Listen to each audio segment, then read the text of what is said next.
So hey there everyone, welcome to our video lesson. My name is Nash. So in this lesson, we're going to focus on how to develop a high band score answer for IELTS Part 2 speaking.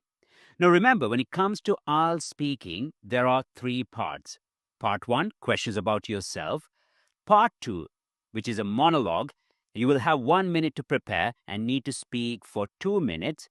And then part 3, questions based on general issues where you have to give your opinion, analyze, or predict. So anyway, we're going to focus on part 2. So remember, for part 2, you're given a card with a question. You have 1 minute to prepare. You need to speak for 1 to 2 minutes. Examiner may ask 2 to 3 rounding off questions. Now, if you look at a part 2 question, it would look like this. Describe your close friend. You should say how long you've known this person, how you met, what kind of person he or she is, and explain why you like him or her. So now I'm going to show you how you should structure your response.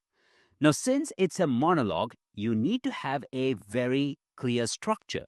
So that's why there should be a nice introduction. Then the main body should cover all three prompts, and then a nice conclusion that would give a nice impression at the end. Because, at the end, we can't say, that's it, that's all, or I don't know what else to say. Don't do that, right? So if you look at the introduction, remember, the introduction is the shortest part of your answer, but it's your chance to impress the examiner from the very beginning. So avoid dull cliche phrases such as, let me tell you about my best friend John. Now, I know even you must have seen model answers, the so-called model answers, where they say, like, I'm going to speak about my best friend John. Now, that's not the right approach, right? So start your answer with some general information about yourself related to the topic or a reason why you're about to describe something. I'm going to show you an example. So remember, in English, it's important to be slightly indirect. Now look at this introduction. It says, well, to begin with, I have to say that I'm not a very sociable person, and I choose my friends very carefully. However, there's one person whom I've known since my first year at university, whose friendship really means a lot to me. Her name is Mary. Or you can say, no, I'm a very sociable person and I have a huge circle of friends. However, I've always considered John as my best friend. Now, that would be the correct approach. Now, the next would be the main body, right? So the main body is the biggest part of your speech where you should cover three main points.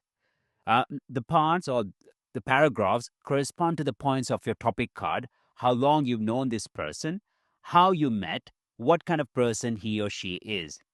And as it's the biggest part of your answer, you should give a lot of information on these points, explaining them in detail. Now, quite often in part two speaking, some candidates, they fail to develop their points, and that's why they can't achieve more than, let's say, 6.5, right? So I'm going to show you how you should organize your ideas.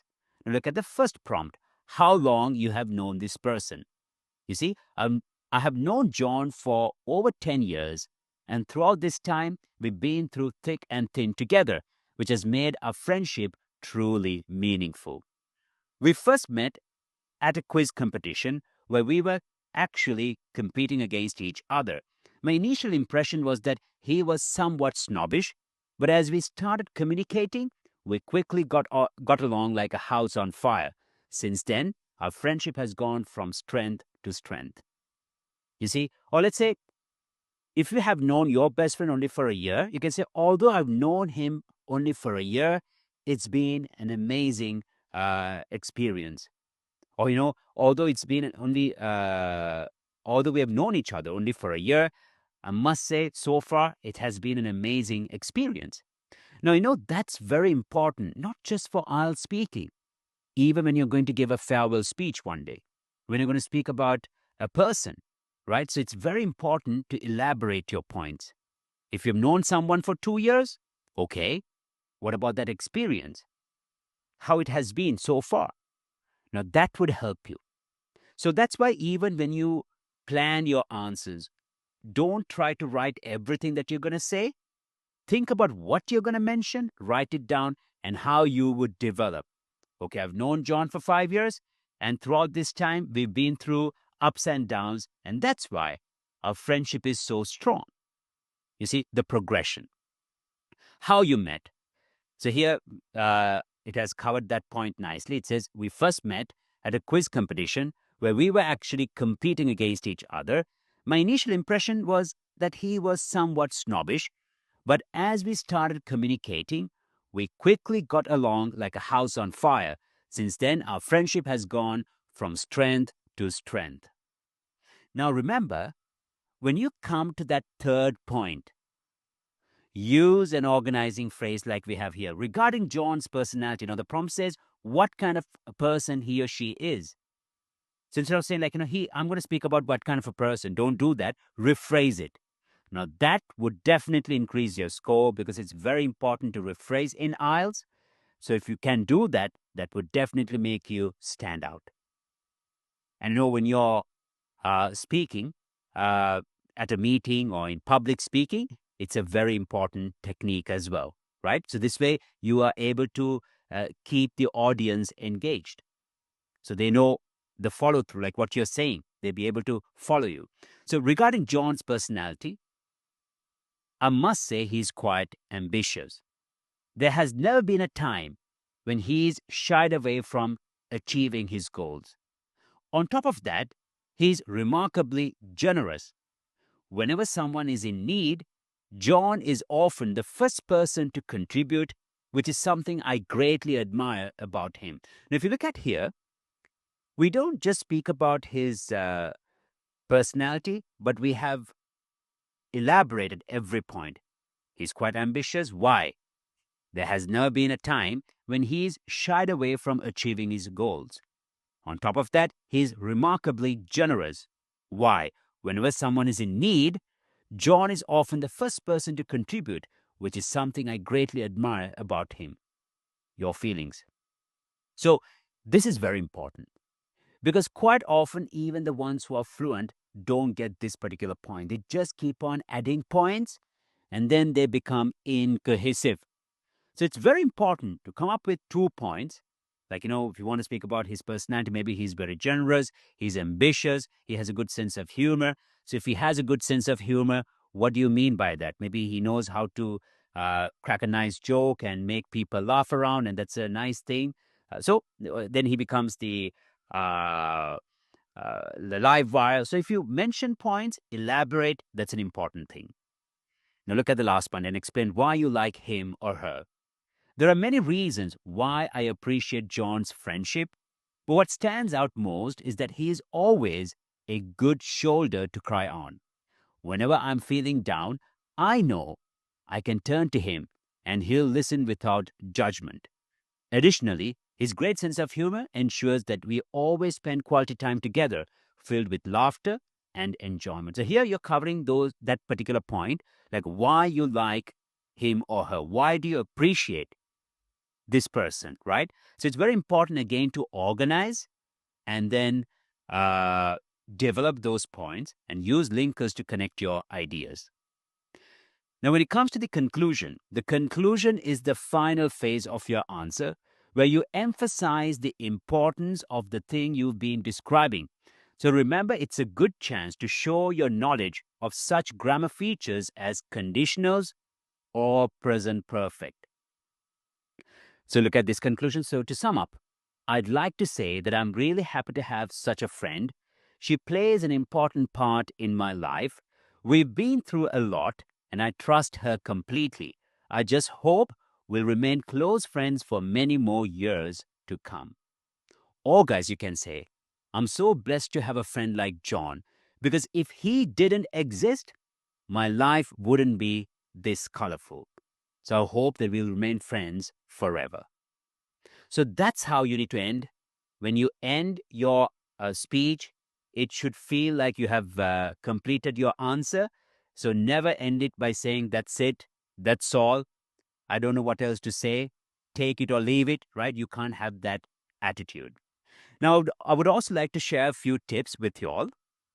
Um, so try to talk. Now, when you choose, make sure you make the right choice, right? Try to talk about a person, one person, or a thing for different questions.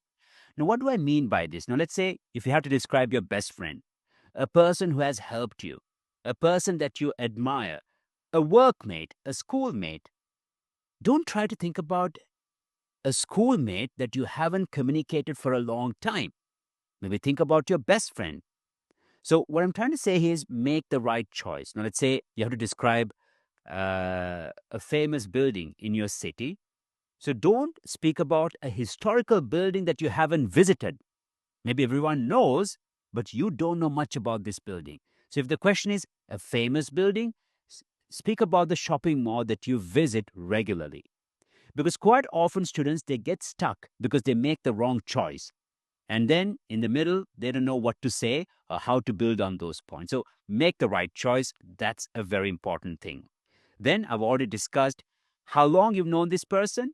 Try to elaborate. Like I've known John for 10 years, and throughout these years, we have been through thick and thin.